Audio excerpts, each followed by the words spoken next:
Hey everyone, welcome to my July 2023 book haul video. As the name suggests, or the title suggests, this is a very informal video series that I'm doing on my channel just to go through all the books that I bought. It gives me an opportunity to kind of riff and nerd out on my monthly book hauls. Being a bibliophile, I love doing that.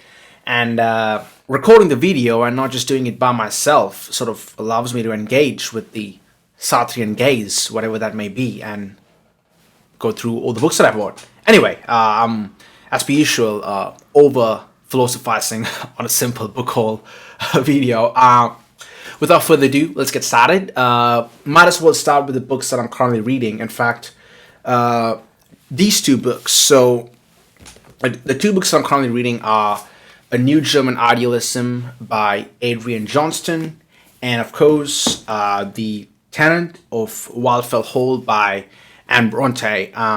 Both books that I love pretty much. I think Adrian Johnston is such a brilliant expositor, teacher, elucidator of difficult thinkers like Hegel and Žižek and all the German idealists. And I'm really keen. I already kind of, not fully, but went through his book, Žižek's Ontology, and I've been eyeing this for a while, and finally it was back on stock, so I bought it. I'm certainly keen to get through this.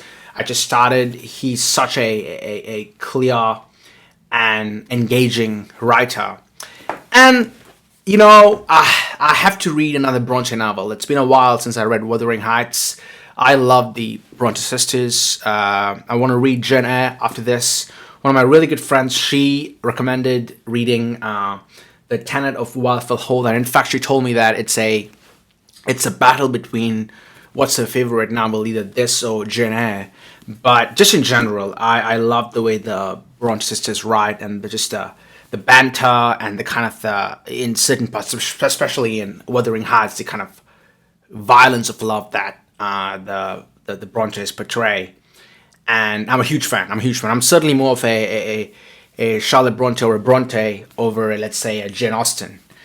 Jane Austen tends to be a bit too conservative and pragmatic for me. Anyway, these two are two books that I'm thoroughly enjoying right now. I, in fact, stopped reading what I was reading at the moment, paused it, and started reading these because I really were keen to get through them. The next one is, in fact, a person that I'm hoping to have on the pod. It's by Treydon, Lunot, I believe. He's got the YouTube channel Telos Bound, and I'm very keen to get through this. It's a short read. I've been looking for some good Orthodox Christian thinkers who engage with German idealism, psychoanalysis, and Žižek's work deeply. And I think Treydon is one of the first people I know who's he is I was going to say self-professed, but he is a Orthodox Christian. He doesn't play the whole Christian atheism or any kind of agnostic card. He in fact says he is an Orthodox Christian, and at the same time he is deeply read on Žižek. So I'm hoping to get through this and then invite him on the pod to purely have a conversation on Orthodox Christianity, because I'm not an Orthodox Christian, but if I ever were to, let's say, become a kind of a traditional Christian, not the kind of the postmodern radical Christian that I am, and become a part of some kind of institution or a church, it probably for me would be Orthodoxy. I deeply resonate with the way Orthodox Christians think and kind of the Neoplatonism and whatnot. The next book is another fun read. I had this on my... Oh, I didn't mention some of these books I picked up from Camberwell Market. So if you're based in Melbourne, in Australia, do consider going to Camberwell Market. They've got some amazing, just a really good secondhand bookstores. They're fantastic. I mean, some of the books I found, I couldn't even believe that they were just there at secondhand bookstores, because you know they're kind of what's the word? I mean, some of them are classics, but some of them are rather niche, and it was a bit harder to find books on philosophy and whatnot. And this is one of those books. This is not really a niche book. I mean, Hunter S. Thompson is kind of a cultural icon. Nonetheless, I was really happy I found it. It was $3. Paid $3 for this. So keen to get into this. Maybe once I'm done with... I'm trying to get into a bit more fiction, but I want to get through the Tenant of Wildfell, and then read Jane Eyre. And probably after that, I'll read this because Hunter S. Thompson is one of those cultural icons that are interesting to think about and read.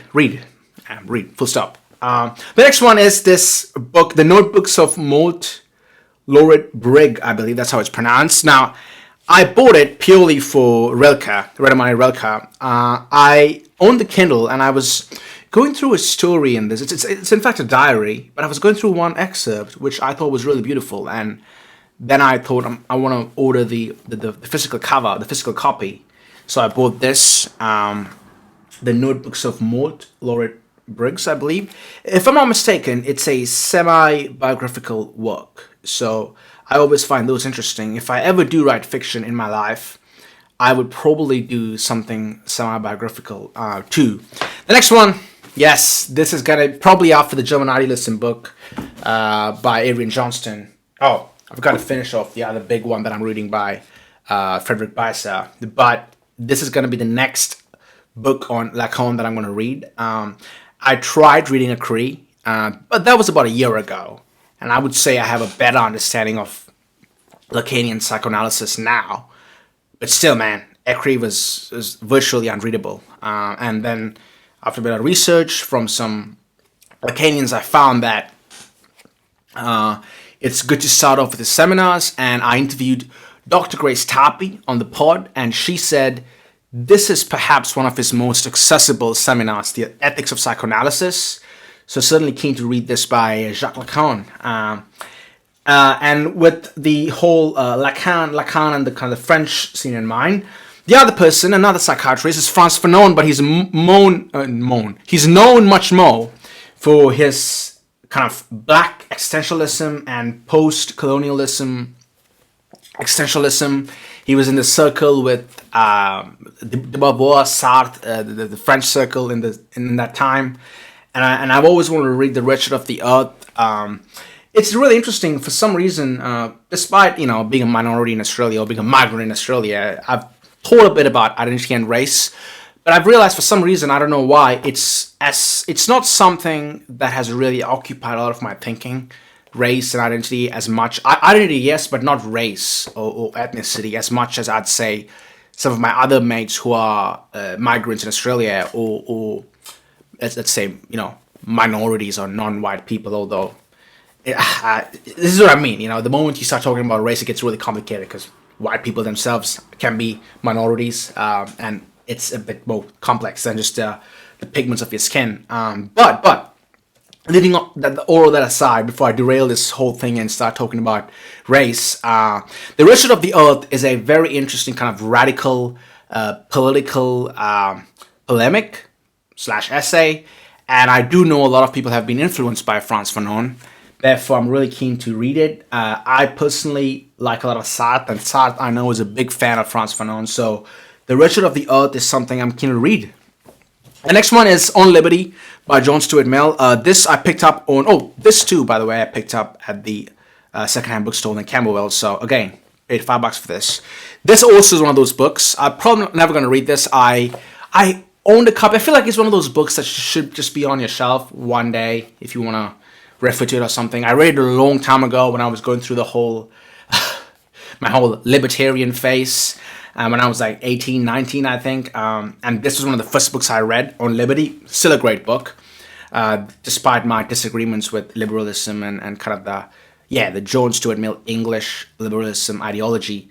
I lost my copy, so I thought if I do find one, I'm just going to buy it. And I found this copy, and it was in really good condition, so I thought I might as well buy it. And the other two are going to be quite interesting. St. Augustine's Confessions of a Sinner. I've read the PDF. Very, very interesting book. I don't know, man. I do want to read this too because I really like, from like the big saints, I think Augustine is my favorite. I do like his writing quite a lot. So yeah, if I get some time this year, I might give this a read. It's a short book. I could read it in a day, in fact. And the next one is On Friendship by Montaigne. Is that how it's pronounced? Man, I gotta look it up. I always mess up the pronunciation for Montaigne. Let's see. Yeah, Montaigne. There you go. It's pronounced Montaigne.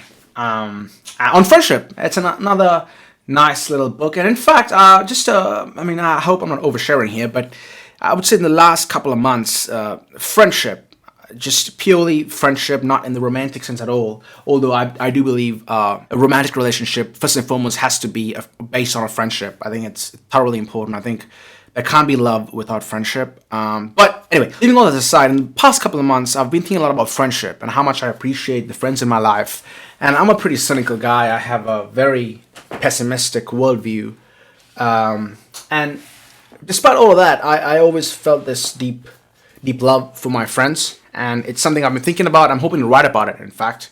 And I think it's something we should cherish. So when I saw this book, I thought I'd pick it up. And that's it. Those are the books that I bought. That's bought for July, and that's my July 2023 book haul.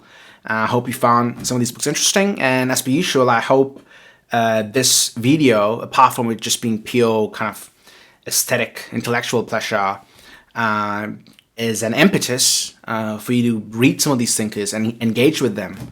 Because at the end of the day, that's the purpose of reading books, right? Not just so they look good on your shelf, even though a lot of that is that too. Yeah, all right, I'm talking too much. I'll see you in the next one. Cheers, thank you.